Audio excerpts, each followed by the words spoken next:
साथियों, आज भारत सही मायने में स्पीड और स्केल के रास्ते पर चल पड़ा है।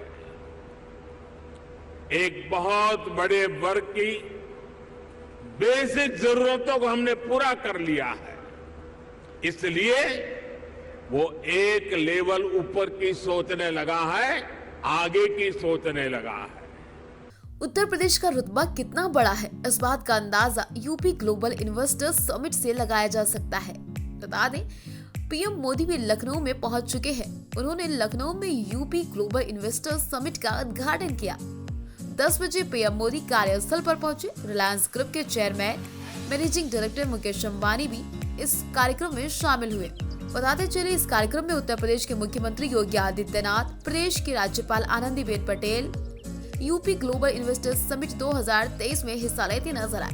राज्य के मुख्यमंत्री जितिन प्रसाद ने कहा, उत्तर प्रदेश के इतिहास में आज का दिन बहुत ही खास है। 27 लाख करोड़ के निवेश के MOU साइन हो रहे। उत्तर प्रदेश के डेवलपमेंट के लिए मील का पत्थर ये साबित होगा। वहीं G20 को लेकर उत्तर प्रदेश में तैयारियां जोरों शोरों से चल रही थी। लखनऊ को दुल्हन की तरह सजाया गया, हर जगह सफाई की गई। इसके साथ ही ADG कानून व्यवस्था प्रशांत कुमार ने कहा, हमारी तैयारियों के अनुरूप ही सुरक्षा व्यवस्था की गई। हम ये सुनिश्चित करते हैं इस दौरान लोगों को कोई समस्या नहीं होनी चाहिए। प्रदेश में पूरी शांति बनी रहेगी। 75 जनपदों में हमारी टीम है, गश्ती की जा रही है। G20 2023 पर यूपी CM के सलाहकार अवनीश अवस्थी ने कहा, उत्तर प्रदेश के लिए आज का दिन काफी ज्यादा महत्वपूर्ण। मुझे बहुत ज्यादा खुशी है, हमें यह दिन देखने को मिल रहा। ये 5 ट्रिलियन इकोनॉमी की तरफ बढ़ने का एक मजबूत कदम होगा। उत्तर प्रदेश के मुख्यमंत्री ने प्रदेश के लिए अच्छा काम किया। अच्छे काम के बल पर योगी सरकार दोबारा से सत्ता में लौटी, लोगों का विश्वास बढ़ा। ये उसी का उदाहरण है कि आज यहाँ पर निवेश करने के लिए लोग उत्सुक हैं। उत्तर प्रदेश की राजधानी लखनऊ में प्रधानमंत्री नरेंद्र मोदी पहुंचे तो उन्होंने ग्लोबल इन्वेस्टर्स समिट का उद्घाटन किया। इस समिट के जरिए यूपी की योगी आदित्यनाथ सरकार ने प्रदेश में विकास की नई धारा चलाने का जो फैसला लिया है वो काफी सराहनीय। मुख्यमंत्री ने फीता काटकर कार्यक्रम का उद्घाटन किया। यूपी सरकार की ओर से निवेश का माहौल बनाए जाने को लेकर उन्होंने योगी सरकार की पीठ थपथपाई। नरेंद्र मोदी ने अतिथियों का स्वागत किया। पीएम नरेंद्र मोदी ने अतिथियों का स्वागत करते हुए कहा, आप सब ने देश का प्रधानमंत्री के साथ साथ उत्तर प्रदेश का भी सांसद बनाया। मैं उस जिम्मेदारी को पूरी तरीके से निभाऊंगा, निभाता भी हूँ।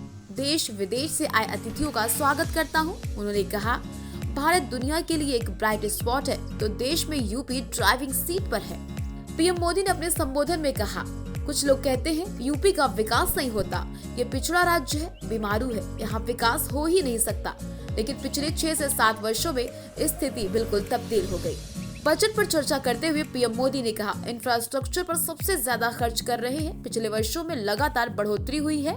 पीएम मोदी ने कहा, ग्रीन कॉरिडोर से जिस रास्ते पर भारत चल रहा है, मैं आप सभी इन्वेस्टर्स को विशेष रूप से आमंत्रित करता हूँ। पीएम मोदी ने इसके साथ ही मोबाइल मैन्युफैक्चरिंग में 60% से ज्यादा केवल उत्तर प्रदेश में होता है, इस पर भी जोर दिया। मोबाइल कंपोनेंट की सबसे अधिक मैन्युफैक्चरिंग यूपी में है। देश के 2 डिफेंस कॉरिडोर में से एक यूपी, इस पर तेजी से काम चल रहा। इसके साथ ही पीएम मोदी ने योगी आदित्यनाथ की और उत्तर प्रदेश की जमकर सराहना की। वहीं रक्षा मंत्री राजनाथ सिंह भी मौके पर मौजूद रहे। पिछले वर्षों में उत्तर प्रदेश में निवेशकों का विश्वास बढ़ा। उन्होंने कहा, लखनऊ मेरी कर्म स्थली है, नवाबों के शहर में प्रधानमंत्री का स्वागत करते हैं। साथियों, आज भारत सही मायने में स्पीड और स्केल के रास्ते पर चल पड़ा है। एक बहुत बड़े वर्ग की बेसिक जरूरतों को हमने पूरा कर लिया है, इसलिए वो एक लेवल ऊपर की सोचने लगा है, आगे की सोचने लगा है। यही भारत पर भरोसे का सबसे बड़ा कारण है। साथियों, कुछ दिन पहले भारत सरकार का जो बजट आया है, उसमें भी आपको यही कमिटमेंट साफ साफ दिखेगा। इंफ्रास्ट्रक्चर पर रिकॉर्ड खर्च, आज सरकार कर रही है और हर वर्ष इसको हम बढ़ा रहे हैं। इसलिए आज आपके लिए इंफ्रास्ट्रक्चर में इन्वेस्टमेंट के नए मौके बन रहे हैं। आज आपके लिए हेल्थ, एजुकेशन, सोशल इंफ्रास्ट्रक्चर में इन्वेस्टमेंट के भी अनेक अवसर हैं।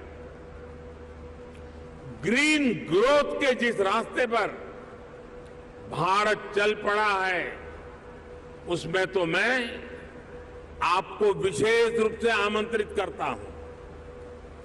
इस वर्ष के बजट में 35,000 करोड़ रुपए तो हमने सिर्फ एनर्जी ट्रांजिशन के लिए रखे हैं।